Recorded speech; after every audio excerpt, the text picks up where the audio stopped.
కాల రహస్యం, దేవుని కాల రహస్యం, దేవుని కాల రహస్యం. సర్వ సృష్టికి సమయం ఆరంభం, దేవుని కాల రహస్యం. సృష్టికర్త నోటే కాల ప్రారంభం, కాల రహస్యం. కాలములు సమయములు దేవుని వశం. మనకున్నటువంటి సమయం దేవుని యొక్క మహాజ్ఞాన సంగతులన్నటకు మన ఏర్పాటు దేవుడిచ్చిన సంకల్పం ప్రకారం దినాన్ని చేర్చబడటం జరుగుతుంది కనుక ప్రార్థన చేసుకొని కొన్ని నిమిషాలు దేవుని యొక్క వాక్యాన్ని మన జ్ఞాపకం చేసుకోండి. ప్రేమ కలిగిన మా తండ్రి, ఈ యొక్క ఉదయకాల సమయం నుండి మధ్యాహ్న కాల సమయం వరకు మీరు మాకు అనుగ్రహించినటువంటి ఉన్నతమైనటువంటి ఆయుష్ కాలంలో అవకాశంలో ఈ సమయాన్ని మీదిగా మీ అమూల్యమైన మాటలు వినటకు, ఆ మాటల ద్వారా మేము స్థిరపరచబడుటకు మీరు ఇస్తున్నటువంటి ఈ గొప్ప సమయాన్ని బట్టి ఈ సందేశాన్ని మా మనసులో భద్రం చేసుకుని ఈ కొరకు బ్రతకగలిగినట్లు మంచి నిర్ణయాలతో సహృదయముతో ఈ కొరకు బ్రతికే భాగ్యం మాకు అనుగ్రహించడం మా ప్రభుని మీ యొక్క ప్రియకుమారుడైన యేసుక్రీస్తు వారి పేరిట ఈ ప్రార్థన సమర్పించుకుంటున్నాం మా తండ్రి. ఆమేన్.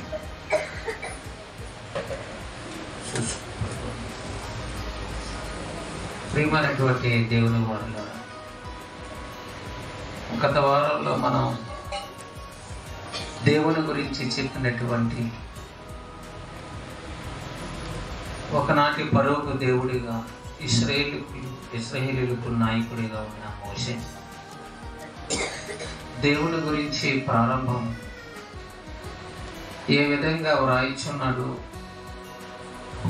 ఏ విధంగా ఈ తరంలో ఉన్న వారికి తెలియచేశాడో ఆ సంగతులు మనం వింటున్నాం. కాబట్టి ప్రతి ఒక్కరూ శ్రద్ధగా ఎప్పుడు విన్న సంగతులే కదా అని ఎవరు నిర్లక్ష్యంగా ఉంటే కృతజ్ఞత కలిగిన వారు కాదు. మనం బలహీనతలో, రోగము నుండి, కష్టాలలో నుండి, కొన్ని పరిస్థితులలో నుండి ఉపశమనం కలిగిన తర్వాత ఇంటికి వచ్చిన తర్వాత అనేకులు వచ్చి మనల్ని ఆదరించడానికి వచ్చినప్పుడు, అనగా పలకరించడానికి వచ్చినప్పుడు అప్పుడు చెబుతాం పరిస్థితి. పలానా వారు లేకపోతే, పలానా వారు ఇలా సహాయం చేయకపోతే, పలానా డాక్టర్ గారి దగ్గరికి వెళ్ళకపోతే, పలానా వారు ఇలా తీసుకెళ్ళకపోతే, పలానా వారి కేసులో జాయిన్ చేయకపోతే అని ఉదయం వచ్చిన వ్యక్తికి చెప్తాం, 10 గంటలకు వచ్చినట్టు వారికి కూడా చెప్తాం, 3 గంటలకు వచ్చినట్టు వారు కూడా చెబుతాం. అలా చెప్పటం వల్ల చెప్పిందే అని కాదు, కృతజ్ఞత భావం.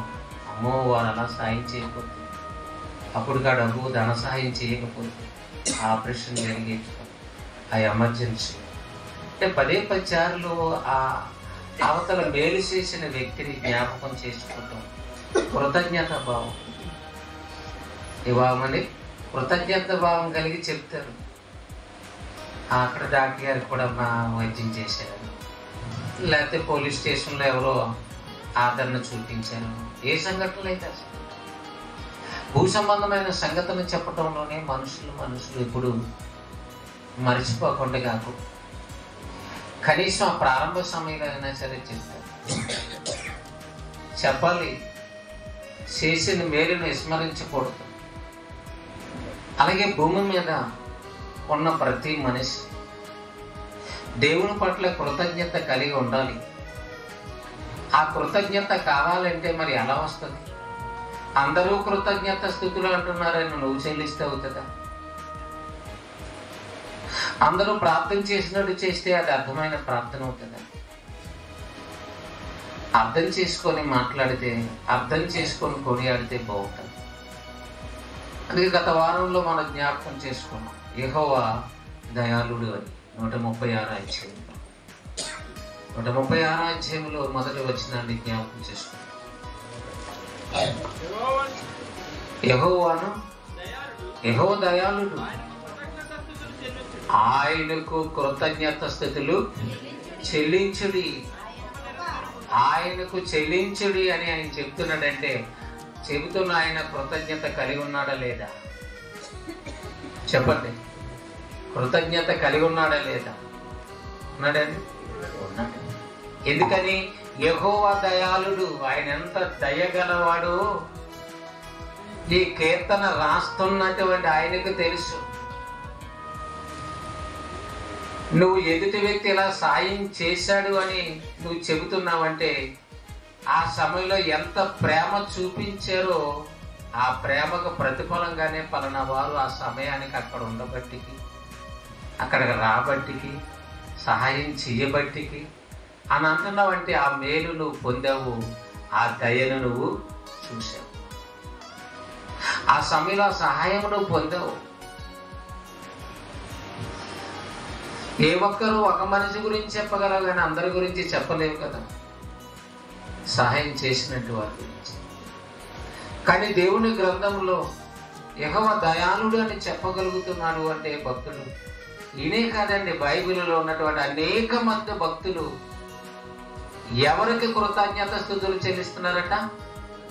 ఎవరికండి? యెహోవా దయాళుడు, యెహోవా కృపా సత్య కనికరమ కలిగిన దేవుడు. ఇశ్రాయేలీయులు ప్రార్థన చేస్తున్నారు, మోషే ప్రార్థన చేస్తున్నాడు, మిరియాం ప్రార్థన చేస్తుంది, వారి పాటల్లో దేవునికి కృతజ్ఞత స్తుతులు చెల్లిస్తున్నారు. మిరియాం కూడా మంచి పాట పాడింది, అందులో దేవునికి ఏం చేసిందట? కృతజ్ఞత స్తుతులు చెల్లించింది. ఎలా చెల్లించింది? అందరూ పాడే పాటను పాడి నేర్చుకొని పాడి స్తుతించలేదు. దేవుని కార్యాలను చూసి, దేవుని దయను చూసి, అవన్నీ కన్నులారా చూసి, మనసుతో గ్రహించి దేవుణ్ణి కొనియాడాలనేటువంటి ఒక తృష్ణ కలిగి ఎంతో చక్కగా దేవుణ్ణి మహిమపరిచారు. కాబట్టి ఒకనాడు ముందున్న తరాలలో ఉన్నవారే కాక మనము కూడా దేవునికి కృతజ్ఞత స్తుతులు చెల్లించేటువంటి స్థితిలో ప్రతి ఒక్కరూ ఉండాలి. మాట్లాడితే మనుషుల్ని చెప్పడమే కాదు, అలాగే మనుషులను మర్చిపోమని కాదు. మొదటిగా ఈ భూమి మీద దేవుని గురించి మహిమపరిచే విధంగా కృతజ్ఞత భావంతో ఒక గ్రంథాన్ని రాసిన మహనీయుడైనటువంటి మోషే గారు దేవుని గురించి ఏమి రాయాలనుకున్నాడంటే, మొదటగా మనుషుల్ని కావాలని కోరుకున్న దేవుడు ఈ భూమి మీద, ఇలాగ ఈ భూమి విశ్వం రావటానికి ఎంత కష్టపడ్డాడో, ఎంత ఆలోచించాడో, ఎన్ని చేశాడో తన మొదటి గ్రంథములో మొదటి అధ్యాయంలో చెప్పాడు. ఆ అధ్యాయంలో అనేక విషయాలను చెబుతున్నాడంటే, ఒకటా రెండా అని అంటే 1, 2, 3 కాదు, లెక్కించలేనన్ని. 6 దినాల పని అంటాం దేవుని పని, వాక్యాన్ని బట్టి, అక్కడ ఇచ్చిన వివరణ బట్టి 6 దినాలలో మన కొరకు చేసిన దేవుని పని విస్తారమైన పనులు. మనం ఎవరికైనా 1 గంట పని చేస్తే, 1 గంట నిలబడితే ఎంతో కృతజ్ఞత కలిగి ఉంటాం. దేవుడు ఎన్ని దినాలు పని చేశాడట? 6 దినాలు. అది యశ్వ-దినాలు అని బైబిల్ పండితులుగా ఈనాటి తరములో పుట్టిన మహనీయులు జైశాలి గారు చెప్పారు, యశ్వ-దినాలు అని. ఎందుకంటే మనిషికి మైండ్ లో ఉండేది భూదినాలు మాత్రమే తెలుసు. ఏ దినాలు తెలుసు? అంతగా శాస్త్రవేత్తలు అయితే అంగారకుని యొక్క అతని దినం కాలమానం తెలుసు, శనిగ్రహం యొక్క ఆ కాలమానం తెలుసు. కొన్ని గ్రహాల కాలమానం తెలుసు, నక్షత్రాలు తిరిగే కాలమానం తెలుసా మనుషులకి? సృష్టిలో ప్రతిదీ తిరిగే కాలమానం తెలుసా? భూమి మీదకి వచ్చిన ప్రతి మనిషికి ఇవ్వబడిన కాలం ఎంతో తెలుసా మేధావులకి? ఇవన్నీ ఎవరికి తెలుసు? ఎవరిచ్చారు, ఎవరు చేశారు అంటే ఈ కాలాలకు అతిథుడిగా ఉన్నటువంటి దేవుడు చేశాడు. అందుకే ఆది యందు అని ప్రారంభించాడు. ఆది యందు అని. పూర్వకాలమా, ఇంకో కాలమా? బైబిల్లో ఉన్నటువంటి కాలాలన్నిటికంటే ఒక ఆది యందు అనే కాలం ఉంది. దాని నెంబర్ అక్కడ ఇవ్వలేదు. ఆ కాలాన్ని 1, 2, రెండో రోజు, మూడో రోజు అని సోమవారం నుంచి ఆదివారం నుంచి మరి శనివారంతో ముగించడానికి వీల్లేదు. అది భూకాలమా. కనుక దేవుడు పడినటువంటి ఆయన కష్టం కానీ, ఆయన ఆలోచన కానీ, ఆయన సంకల్పం కానీ, ఆయన పని కానీ, ఆయన కార్యాలు ఇవన్నీ కూడా తెలియచేస్తున్నాడంటే, ఎందుకు తెలియచేస్తున్నాడంటే దేవుని గురించి తెలిస్తే ఎన్న ప్రతి ఒక్కరు కూడా ఆదాము కోసమే కదా అని అనుకోరు, నా కోసం, మానవులందరి కోసం. అందుకే నేనేం కలిగి ఉండాలి?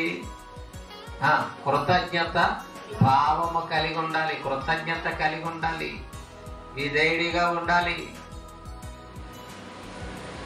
అంటే భూమి మీదకి వచ్చిన వారందరూ నిజంగా ఒకనాటి మోషేని గురించి ఆలోచిస్తే, మోషే గురించి చెప్పుకోవటానికి ఏమీ లేదా అంటే గత వారంలో చెప్పాం. మోషేకున్న కష్టాలు మోషేకు ఉన్నవి. మరి మోషే గురించి ఏమైనా వివరంగా చెప్పడం ఏమైనా ప్రారంభించాడా? ఎవరి గురించి ప్రారంభించాడు? దేవుని గురించి చెప్పడం ప్రారంభించాడు. దేవుని గురించి సాక్ష్యం ఇచ్చాడు. దేవుని గురించి వ్రాయించాడు. ఏమండి మీ గుడిలో సాక్ష్యాలు చెప్పరేటండి? ఆ గుడిలో సాక్ష్యాలు ఉండవండి.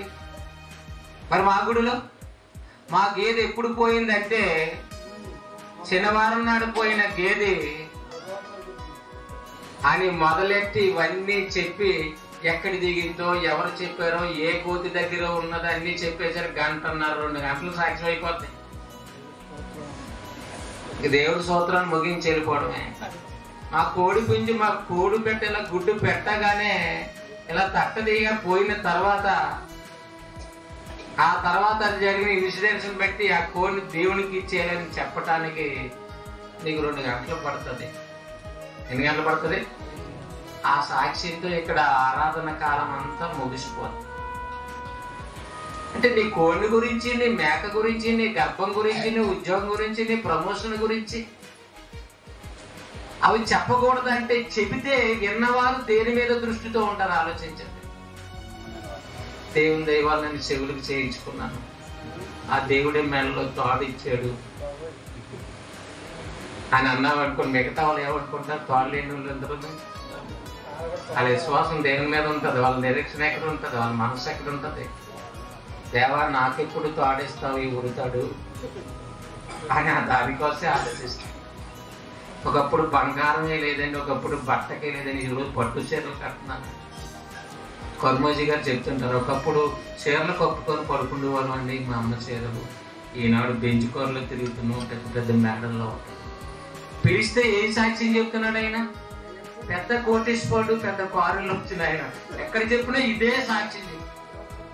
దేశాల గుర్రపు ఎంతో అని వెళ్తే అరిత కరిత గిలిత అని చెప్పాడు. జర వెళ్తే ఏదో పాటు కూడా అంటే మేము అందరూ ఆసక్తి మొదటి నుంచి వెళ్ళిపోయి అందరం చక్కగా వెళ్ళిపోతే ఇదే అర్థమైందని అక్కడికి అతను క్యామిడీగా తయారైపోవడం ఒక రకమైన పరిస్థితి అంతా. ఆ పేరు కూడా మార్పులోకిపోయింది. అతను ఏమైనా గుర్తింపు ఉందా? ఏం గుర్తింపు ఉందండి? ఆ కోడిపాట పాడుకొని అందరూ డ్యాన్సులు వేసుకొని యవనస్తులు, కాలేజీ పిల్లలు, సామాన్యులు అందరూ చక్కగా ఆటలు పాటలు ఉంటారు. మరి మోషేని అలా అనగలరా? మా అయ్యగారి చాలా పెద్ద సాక్ష్యం. ఎన్ని కష్టాలంటే మరి నా కష్టాలు చెబితే ప్రసంగం అయిపోతా. వెళ్ళిన కానీ అందరూ చెబుతావు ప్రసంగం అయిపోతుంది, నీ కష్టాలు చెబుతావు ప్రసంగం అయిపోతుంది. ఎవరి గురించి చెప్పి ఎవరి పక్షాన్ని కృతజ్ఞత కలిగి ఉండాలో అనే విషయము బైబిల్ సంపూర్ణంగా లేనప్పుడు, 66 పుస్తకాలు లేనప్పుడు దేవుని ఆకర్షణలో ఉన్నాడు. ఎవరు? మోషే. దేవుని వశములో ఉన్నాడు. ఆకర్షణ దేవుని వశములో ఉన్నాడు. దేవుడు ఎంత ఇష్టపడ్డాడు. ఎవరి గురించి చెబితే బాగుంటుంది? నేను ఎలా పెరిగానంటే, నేను ఎలా పుట్టానంటే అది తర్వాత సంగతి. అది దేవుడు రాయించాడు అనేక సందర్భాలలో. కానీ ఎక్కువ మొట్టమొదట ఆయన గ్రంథంలో రాసింది ఆది యందు దేవుడు భూమి ఆకాశములను సృజించాడు. అదే కీర్తనాకారుడు 89వ అధ్యాయం చూడండి, 11, 12 ఏమంటున్నాడు? మరొక ఆయన ఏమంటున్నాడు? కీర్తనాకారుడు కీర్తన గ్రంథం కీర్తనల్లో ఆకాశము నీదే, భూమి నీదే, లోకమును దాని పరిపూర్ణతయు నీవే స్థాపించితివి, నీవే. ఈ భూమి నాదే అని అంటం లేదు, ఈ శక్తి నాదే అని రాయటం లేదు, ఈ మీద ఉన్న ఆకాశం సైనా ఆకాశం అని అంటం లేదు, పాకిస్తాన్ ఆకాశం అని పాకిస్తాన్ వాళ్ళు చెప్పుకున్నట్టు అంటం లేదు, మీ యమానం ఇలా రావటానికి వీలు లేదు అన్నట్టుగా కీర్తనకారుడు చెప్పటం లేదు. మరి ఎవరికి మహిమ కలిగించేలా చెప్తున్నాడు? కృతజ్ఞత అంటే అది దేవుడి పట్ల కృతజ్ఞత. యెహోవా దయాళుడు. ఎంత దయాళుడు అంటే ఆయన ఒక్కడే ఆశ్చర్యమైన మహాకార్యములు చేయవాడు. ఆకాశాన్ని ఎవరైనా చేయగలరా? చెప్పండి. మన ఇంటికి చేస్తున్న షేరింగ్ లాంటిది ఇంకొక ఇంటికి ఇంకొక హైలైట్ గా చేస్తాడు. అదే నేనైతేనండి చాలా సులువుగా హెద్దుని చాలా హైలైట్ గా చేసేది. ఇక్కడ ఇలాంటివన్నీ నువ్వు చేసేస్తావు. మరి ఈ చేసినందుకే గొప్పని చెప్పి చాలా గొప్పగా చెప్పుకుంటావు. ఒక్కసారి ఆకాశం చేసింది ఎవరు నీకు తెలుసా? ఆకాశం ఉంటే ఎంత, చేస్తే ఎంత, చెయ్యకపోతే ఎంత? ఆకాశం కొరకు ఆలోచన ఉందా ఎవరికైనా? భూమి కోసం ఆలోచన ఉందా? తాగే నీళ్ళ కోసం ఆలోచన ఉందా? రుచి చూసే నాలుక కోసం ఏమైనా ఆలోచన ఉందా? ఈ ఆలోచనలన్నీ కలిగించి కృతజ్ఞత భావంతో దేవుని సంకల్పాన్ని వ్రాసినటువంటి భక్తులకు వారు దేవుని వశములో ఉన్నారు. ఎవరు వశంలో ఉన్నారు? దేవుని వశములో ఉన్నారు. దేవుని కార్యాలు వారు అర్థం చేసుకున్నారు. దేవుని ఇష్టపడ్డారు. దేవుని గురించి తెలియచేశారు. దేవుని ఆలోచనలో లేని వారు ఆకాశం అనగా, భూమి అనగా, వాటి మీద ఉన్న జీవరాశులు అనగా, మానవ శరీరం అనగా ఎందు మీదైనా అవగాహన ఉందండి ఎవరికైనా? ఏమిటి మాటలు ఎప్పుడు విన్నాం కదండి అంటే ఇందాక మొదటే చెప్పాం. ఉదయం వచ్చినట్టు వాళ్ళకి చెప్పాం, పలానా వారు ఇలా ఆదుకోడు మేము బయటపడ్డామని. మరుసటి రోజు వచ్చినట్టు వారికి చెప్పాం. అలా ఈ తరంలో వచ్చిన వారికి చెప్పాలి, వచ్చే తరంలో ఉన్న వారికి చెప్పాలి, మర్చిపోతున్న వారికి ప్రతి క్షణము కూడా గుర్తుండేలాగా దేవుని కార్యాలు, దేవుని గురించి ఏం చేయాలంట? సంభాషణ చేయాలి. 105వ కీర్తనలో అంతే కదండి. దేవుని గురించి ఏం చేయాలంట? సంభాషణ చేయడి. ఎవరి గురించి మాట్లాడుకోవాలంట? ఏంటండి? చదవండి. ఆయన ఆశ్చర్య కార్యములన్నిటిని గూర్చి సంభాషణ చేయుడి. సంభాషణ చేయండి, సంభాషించండి. వాళ్ళ గురించి వీళ్ళ గురించి సంభాషించి ఎందుకు గొడవలు తెచ్చుకుంటావు? వాళ్ళ గురించి వీళ్ళ గురించి సంభాషించి గొడవ తెచ్చుకోకపోయినా దేవుని దృష్టిలో నువ్వు నేరస్తుడివే. వ్యర్థమైన విషయాలు మాట్లాడుతున్నావు అంటే ఏంటివి? వ్యర్థమైన ప్రతి మాట లెక్కలోనికి, ప్రతి మాట లెక్కలోకి వస్తుందంట. అది ఆలోచించారు ఏమొకరిగా? ప్రతి ఆలోచన ఆయనకు తెలుసు. అంటే ఆలోచన దగ్గర నుండి, మాట దగ్గర నుండి, అడుగు దగ్గర నుండి, కార్యాల దగ్గర నుండి ఇవన్నీ దగ్గరుండి చూస్తున్నాడు ఆయన. ఇంతగా మనం ఆలోచిస్తే ఎంత జాగ్రత్తగా ఉండాలి. ఏంటండి దేవునికి ఎంత ఏం పని పాటు లేదా? దేవునికి ఏమే పని పాటు లేదా? మన గురించి అన్నీ కనిపెట్టడమేనా? మనం ఎవరి గురించి అయినా కనిపెట్టి ఎవరు వస్తున్నారో ఎలా వెళ్తున్నారో అని ఒక ఇంటి కోసం చూస్తేనే ఊరుకోరు. మనం ఊరుకుంటారా? మరి దేవుడు మన గురించి అంతా అంచేత నా సరే అంతా నీకు తెలుసు అంటాడు దావీదు గారు. నా నడక, నా పడక, నా మాట, నా ఆలోచన, నా తలంపులు, నాలుగు మీద రాగములు అన్నీ నీకు తెలిసిన ఆయన అంటున్నాడు. ఏమైనా లోటండి వాళ్ళకి? ఏమన్నా కూటికి ఏదో తక్కువ? ప్రారంభంలో అంటే ఏమో కాస్త ఇబ్బందులు ఉన్నారు. దేవుణ్ణి అంగీకరించిన తర్వాత, దేవుడు వారికి కృప చూపించిన తర్వాత ఒక ఉన్నతమైన స్థితిలోకి వచ్చేది ఆయన. యెహోవా నీవు నన్ను పరిశోధించి తెలుసుకొని ఉన్నావు. నేను కూర్చుండుట. ఇక్కడ కూర్చోవడంలో ఏముంది అనుకుంటా? ఇక్కడ కూర్చుంటే చూస్తాడా? నిలుచుంటే చూస్తాడా? ఆగలితే పేర్లు లెక్కెట్టేస్తావు అంట. అది ఏ లెక్క పూర్తి రాదు. లెక్కల్లో వీకు. ఆయన గొప్పోడు అంటాం, దేవుడు తక్కువ చేస్తాం. అమ్మ ఆడండి ఆవలింటండి కొంచెం తెలిస్తేనే ఎంతో అనుకున్నాం. దేవుడికి ఎంత తెలుసు. ఆ దేవుని గురించి తెలిసిన భక్తుడైన మోషేకి ఎంత తెలుసు. ఆ దేవుని నమ్మిన దావీదుకి ఎంత తెలుసు. ఈ వాక్యాలు వింటున్న మనకెంత తెలుస్తుందో అర్థం చేసుకోండి. దేవుని గురించి సంభాషిస్తున్నాం కనుక పలానా దొరగారు ఎలా దిగారు, అలా ఎక్కారు, ఎలా ఫ్లైట్ ఎక్కారు అని చెప్పారు కూడా ప్రసంగం అయిపోవాలి. ఏం చెప్పారు మా అయ్యారు అంటే వచ్చిన దొరమ్మ గారి గురించి చెప్పారంట. అతని గురించి చెప్తే నీకేం విశ్వాసం అవుతుంది? ఇప్పుడు దావీదు ఇలాగ ఆలోచిస్తున్నాడంటే మనం కూడా ఆ బోటు వారిమే కదా. నిజంగా ఆయన ఆ తరంలో పుట్టిన చక్రవర్తి అయినా, మనం ఈ తరంలో పుట్టిన గింజికి లోటైనా, అన్నదినం బ్రతికిన మనల్ని కూడా దేవుడు అలాగే కదా నిర్మించాడు. అయితే దేవుడిని మనల్ని పరిశోధిస్తున్నాడు కదా అని అక్కడ నిలబడాలి. మనం దావీదును పరిశోధిస్తున్నాడంటే అంతటితో అనుకోకూడదు. మనలందరినీ పరిశోధిస్తున్నాడు. ఇక్కడ కూర్చున్న వారిని పరిశోధిస్తున్నాడు. లేచి వెళ్ళిపోతున్న వారిని పరిశోధిస్తున్నాడు. అన్ని ఆయనకి తెలుసు. అన్ని ఆయనకి తెలుసు అనేటువంటి దావీదు గారు అన్ని ఆయనకి తెలుసు కాబట్టి అన్ని దేవునికే తెలిసి ఆయన చేసుకుంటూ పోతున్నాడా? జాగ్రత్తగా ఉన్నాడా? జాగ్రత్త కలిగి జీవితాన్ని సరి చేసుకుంటాం. అన్ని దేవుని తెలుసు కదా, మనం ఏం చేస్తున్నాం అని చేసుకుంటూ పోతే మంచిదండి. ఎవరికి తెలియదండి. దేవుని కొల్లేనా కప్పగల, మనుషులను ఎట్టు కప్పుతావు అంటే దేవుని తెలిసేది చేసుకుంటూ వెళ్ళిపోతావా? దేవుడు ఎరుబోగులోడా? అందుకే దేవుడు ఏంటో దేవుడి గురించి చెప్పాడు ఆయన.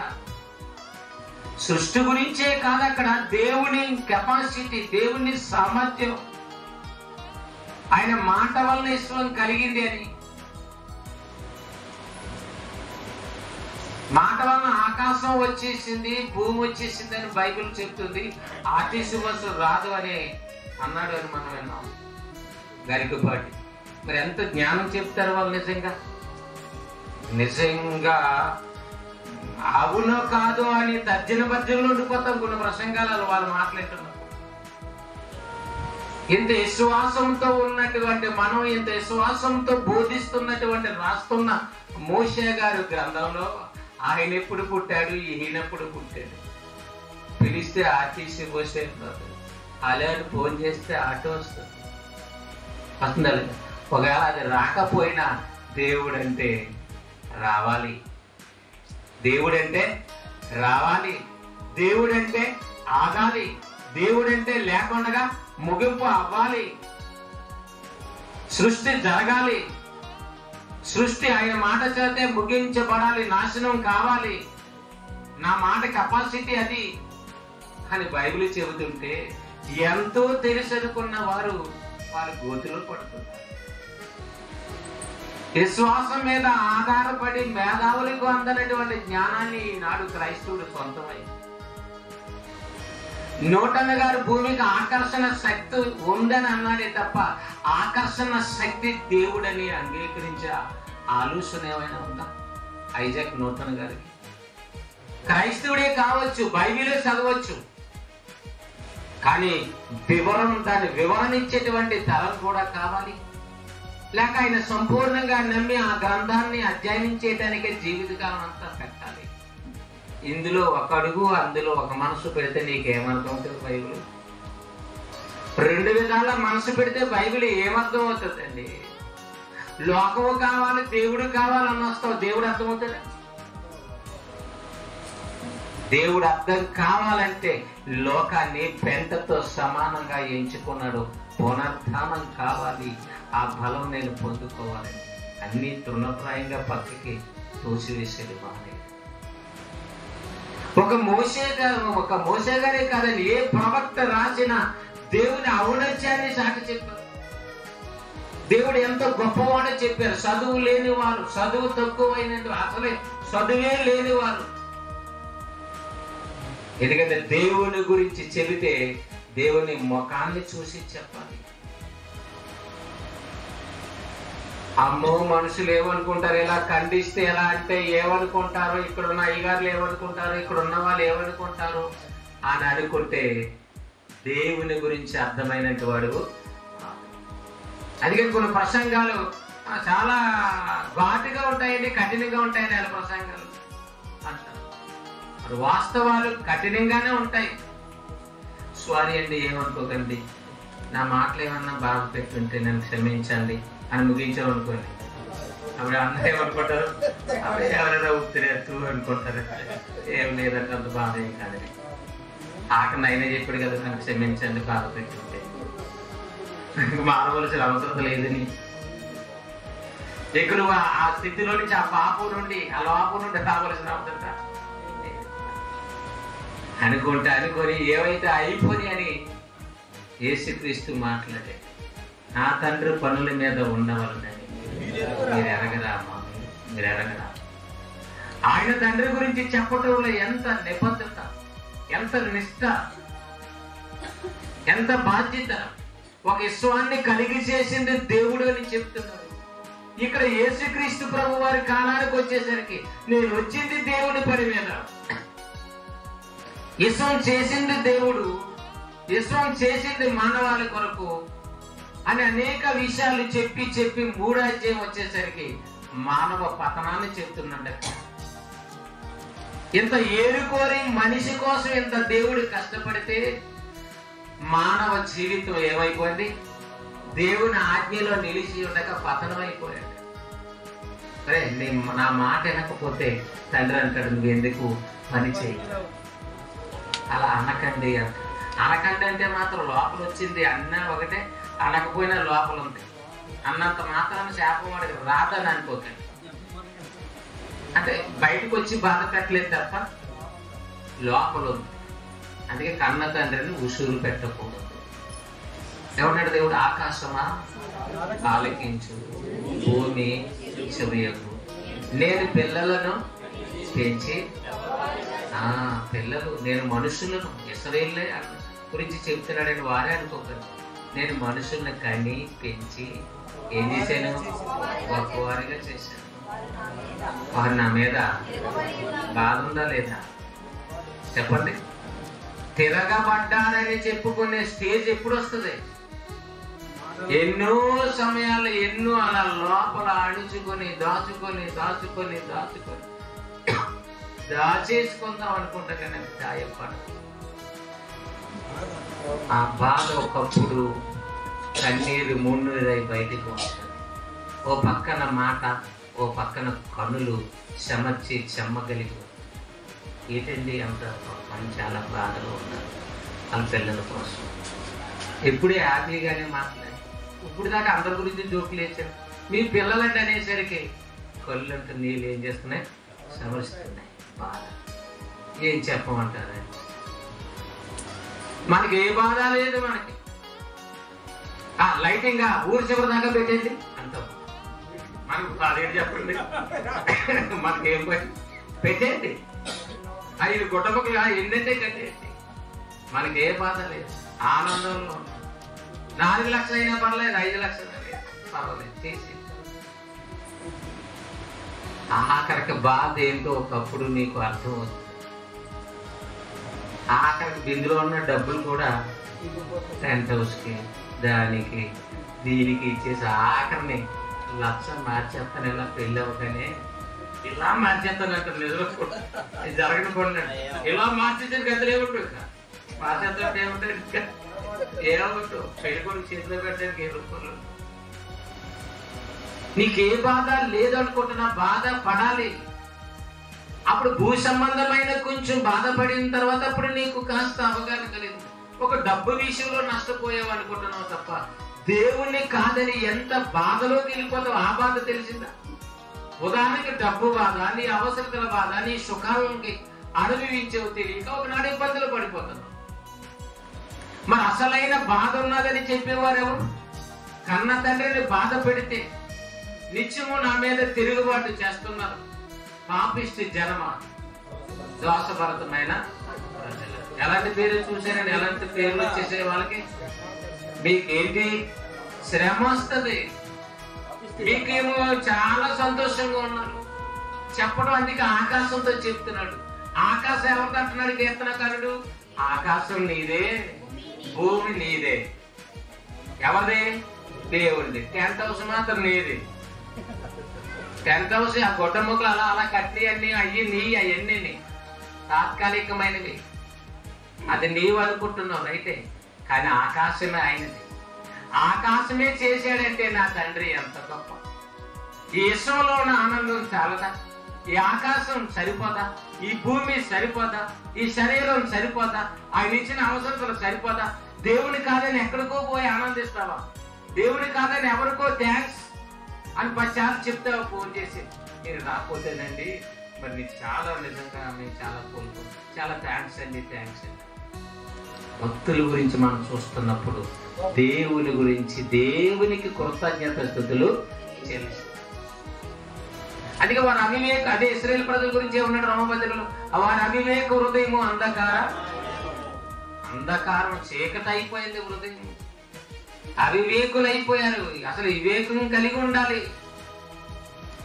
వారి జ్ఞానులు అని చెప్పుకుంటూ బుద్ధిహీనులై.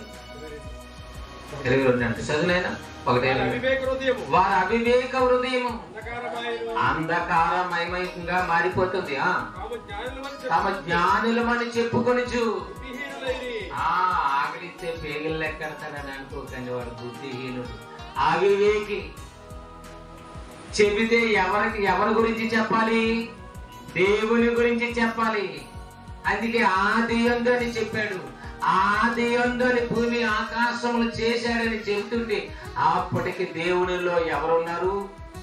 అప్పుడు దేవుని మనసులో ఎవరున్నారు? దేవుని ఆలోచనలో ఎవరున్నారు? ఆ ఆకాశం కూడా మనకెందుకులే అని అనుకుంటాం. కానీ అది చెప్పటంలో దాని వెనక ఈ భూమి మీద రాబోయే మానవ జన్మ ఉంది, నీ రాక ఉంది, నీవు నేను రావటం ఉంది.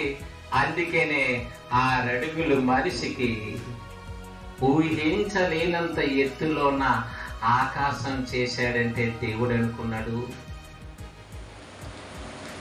ఆకాశం చూస్తే నేను జ్ఞాపకం రావాలి, నన్ను ఆకర్షించాలి, నా వశములోనికి వచ్చేయాలి మనిషి అనుకో. మనమైతే ఆకాశం చూస్తే రాదు, కానీ అమ్మాయిని చూస్తే వస్తుంది, అబ్బాయిని చూస్తే వస్తుంది ఆకర్షణ. మనకి ఎలా వస్తుంది ఆకర్షణ?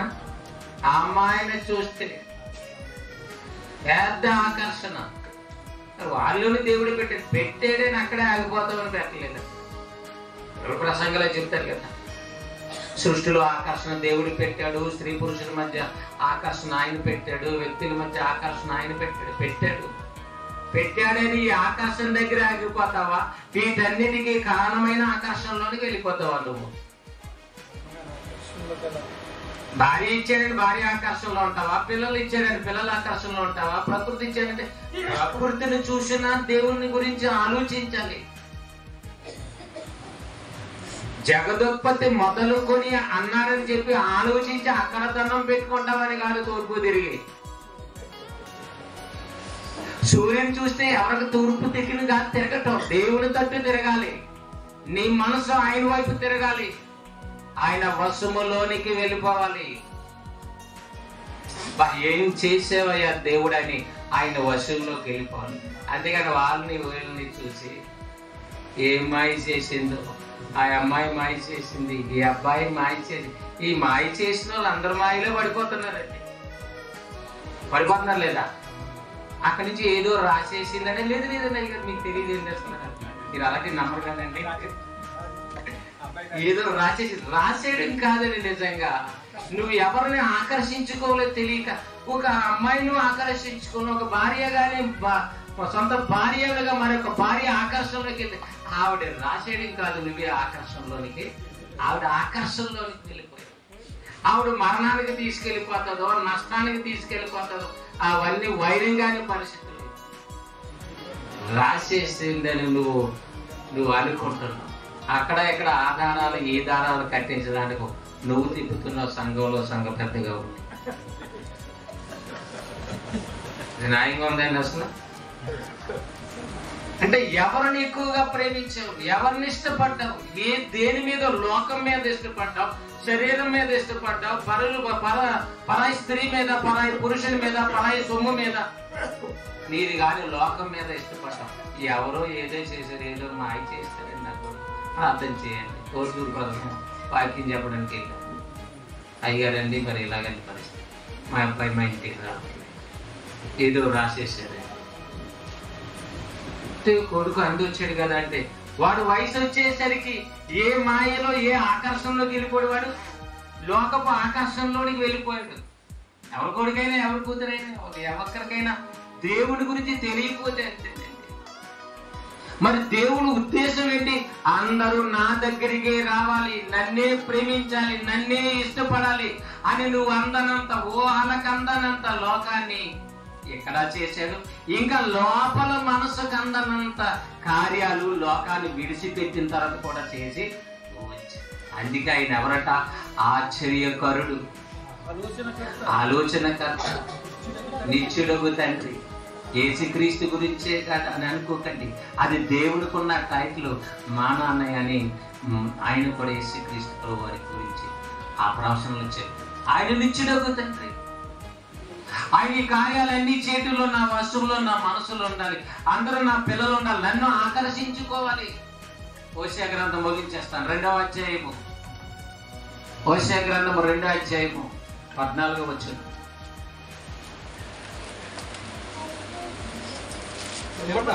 పిమ్మట దానిని ఆకర్షించి అరణ్యములోనికి కొనిపోయి అక్కడ దానితో ప్రేమగా మాట్లాడేది. పిమ్మట అంటే అంతకు ముందు జరిగిన సంగతులు ఉన్నవి, అంతకు ముందు ఉన్నటువంటి ఆ మనిషి యొక్క ప్రవర్తన, ఆ జాతి యొక్క ప్రవర్తన.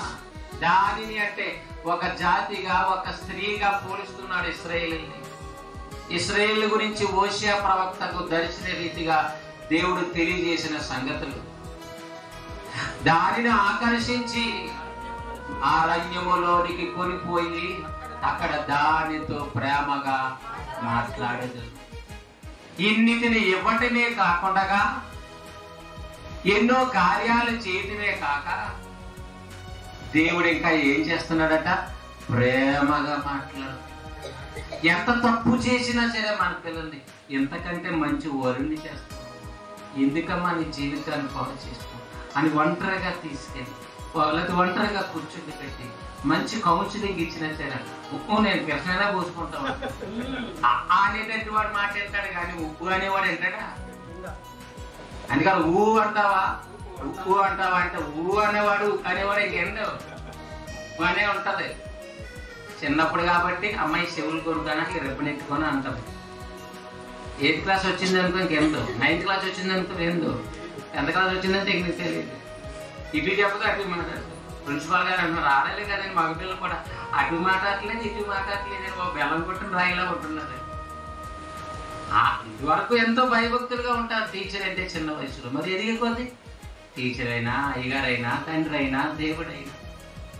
అదే దేవుడు ఏం చేస్తున్నాడంటే ప్రేమగా నీతో ముచ్చటించి, నీతో మాట్లాడి, అమ్మ నీకు ఇది చేస్తాను, అది చేస్తాను, ఇది జీవితం కాదు, ఇది పరిస్థితి కాదు, ఇది దేవుడు కాదు, నువ్వు పతనం అయిపోతావు, అని ఇశ్రాయేలు జనాంగం గురించి చెప్తాడు.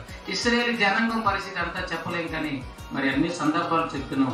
ఆ 13వ వచనంలో ఒక మాట మర్చికి ఆలోచించి ఊహించేద్దంట. ఈ 1 గంటలో అది నన్ను మర్చిపోయి నాగలు పెట్టుకొని, అది నన్ను మర్చిపోయి ఒక స్త్రీగా పోలుస్తున్నాడు. దేవుని గురించి సంభాషణ ఒక పురుషునిగా, దేవునికి ఇశ్రాయేలుకి మధ్య ప్రతినిధిగా హోషేయ ప్రవక్త గారు కనిపిస్తారు ఇక్కడ. అది నన్ను మర్చిపోయిందట. నన్ను మర్చిపోయి ఏం చేసిందట? నాగాలు పెట్టుకొని శృంగారించుకొని బయల దేవతలకు ధూపం వేసి ఉండుటను బట్టి, దాన్ని వీటికాండ్రుని వెంటాడుటను బట్టి నేను దాన్ని శిక్షింతును.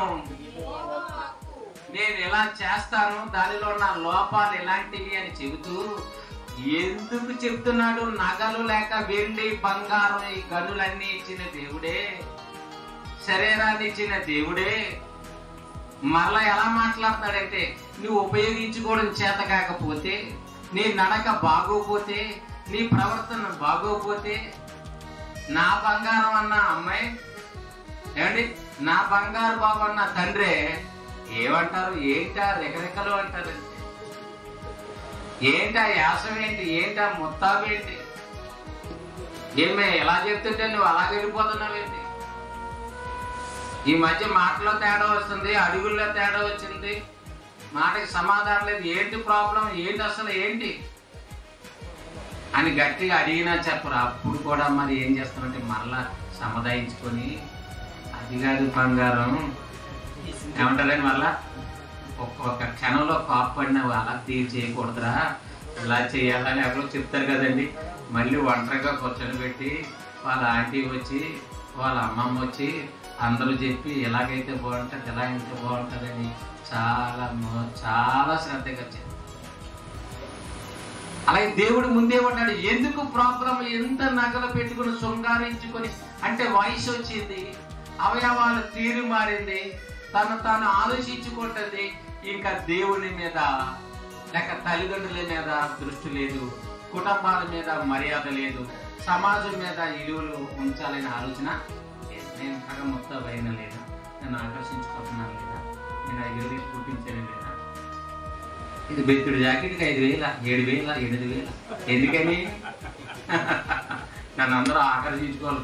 పెళ్లి కూతురు సూపర్ అనాలి, ఈ అమ్మాయి ఎవరిది అనాలి. ఈ అమ్మాయి ఎవరు బాబు అంటే బేరం ఉంది. ఎందుకంటే బేరం ఉంది, బేరం బేగా పడుతుందని అన్ని ముత్తాబు చేస్తే అక్కడి నుంచి మాట్లాడదు, బేగా సెట్ అవుతుందని తల్లిదండ్రుల కోపం. నాకు లేకపోయినా పర్వాలేదు, ఈ పిల్లకు ఉండాలని అన్నీ తగిలింటుంది. తగిలించిన కాడి నుంచి అన్నమాట. ఎప్పుడైతే తగిలించి అద్దం ముందు చూసుకో, ఫోటో ఒకటి తీసుకొని అన్నారో, ఇంకా సెల్ఫీలు పెట్టడం ప్రారంభించి ఇంకా అక్కడి నుంచి మన మాట ఇప్పుడు తగిలించేస్తారు. దేవుడు ఎలాగా మరి? దేవుడు కూడా ఎగ్జాంపుల్ అలా చెప్తున్నాడు. ఏజ్కేల్ గ్రంథం అన్నీ మనకు తెలిసిన విషయాలే. ఇప్పుడు నగలు పెట్టుకొని శృంగారించుకొని ఎవరి దగ్గరికి వెళ్ళిపోతుందట? బయలు దేవత. ఒక అన్య జనులు ఆరాధించేటువంటి దేవతను ఆరాధించటానికి బయలు దేవత విగ్రహారాధన వ్యభిచారంతో పోల్చాడు దేవుడు. ఒక పరాయి భర్తతో పోల్చాడు దేవుడు. ఒక భర్తగా పోల్చుకుంటున్నాడు. భర్త అనగానే నీకు బాధ్యత కలిగినట్టు వాడని, అన్ని భరించేవాడని. అంతేకాదు, నువ్వు ఎంత కట్నం పెట్టుకెళ్ళినా, నీకు ₹1,00,000 ఉద్యోగం ఉన్నా, నువ్వు భర్తతో ఉన్నప్పుడు ఏముంది, నాకు ఆ మిక్సర్ పొట్టలు కొనండి అని అనాలి. అన్ని బాధ్యతలు ఎవరివి? నాకు అది కొనండి, ఇది కొనండి. అడిగినా కొంటాడు, అడగకపోయినా కొంటాడు. ఎన్నో బాధ్యతలు ఉంటాయి, ఎన్నో భారాలు ఆయన మీద ఉంటాయి, ఎన్నో సమస్యలు భర్త మీద ఉంటాయి. ఎన్నో బాధ్యతలు కలిగి అన్ని చేస్తుంటే నువ్వు అందాన్ని చూసుకొని మోసపోతున్నావు అంటే, భర్తను కాదని మరొక భర్తతో నువ్వు ఏటికండ్రితో నువ్వు పరిగెత్తిపోతున్నావు అంటే, పరాయి భర్తతో పోతే మరి ఎవరు చేర్చుకుంటారండి? అసలు నేను ఎవరైనా చేర్చుకుంటారో, చరిత్రలో చేర్చుకోవాలని ఆలోచన ఉంటుంది అసలు ఎవరికైనా? అసలు ఉండదండి. ఏదో అలా మళ్ళీ తీసుకొచ్చి అలా పెడతారు, కానీ ఆ మనస్పర్ధ అలా ఉండిపోతాయి. కానీ భర్తతో బయలుదేవతతో విగ్రహారాధనతో వీటిగాండ్రితో పోయినను నేను అరణ్యములో తీసుకుని వెళ్ళి ఒక సుదీర్ఘ ప్రాంతాన్ని తీసుకుని వెళ్ళి ఒక అసురు ప్రాంతాన్ని తీసుకుని వెళ్ళి ఒక బబులోని ప్రాంతాన్ని తీసుకుని వెళ్ళి ఎన్నో సమయాల్లో చెరలోనికి వెళ్ళిపోయారు. అక్కడ ఎప్పుడు ప్రేమతోనే ఆయన మాట్లాడుతున్నాడు. నువ్వు మారాలి, మార్పు చెందాలి, పశ్చాత్తాపం చెందాలి, పశ్చాత్తాపడాలి. పడితే నీకు జీవితం ఉండదు, నీ శ్రమలు పోతాయి, నువ్వు చాలా ఉత్సాహంగా ఆనందంగా ఉంటావు. మరలా నీకు మంచి మంచి ఫలాలు, మంచి ద్రాక్ష తోటలు, మంచి వనాలు ఎన్నో ఇస్తానంటున్నది.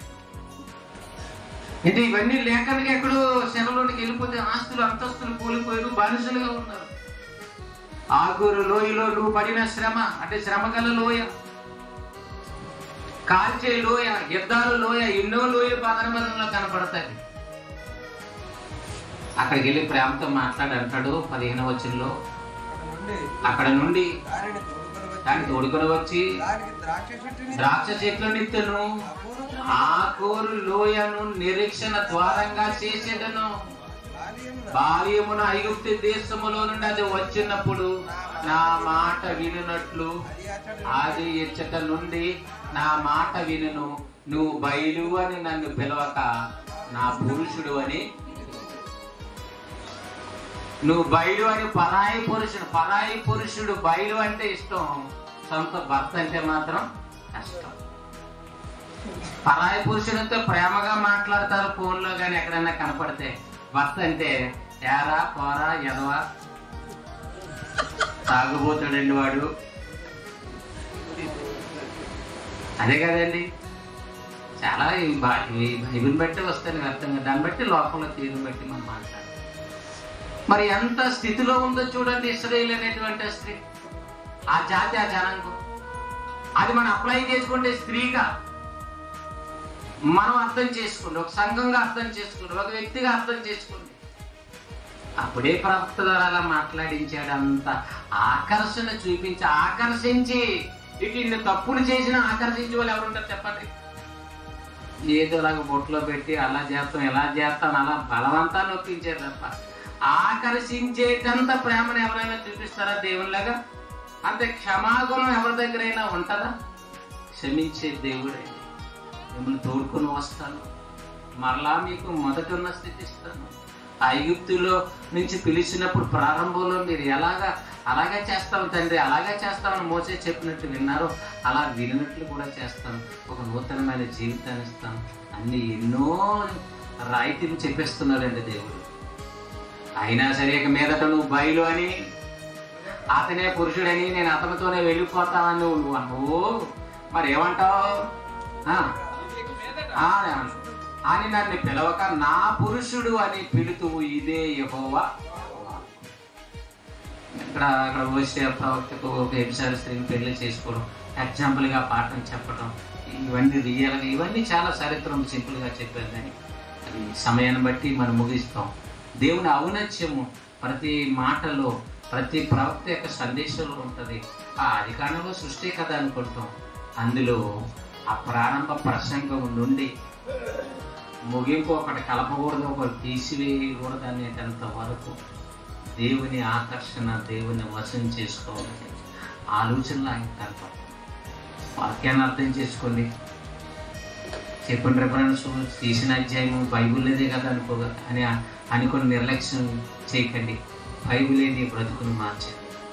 అంతగా చెప్పేవారు ఈ భూ ప్రపంచంలో ఆ గ్రంథం తప్ప మరి ఇది మనకు దారి.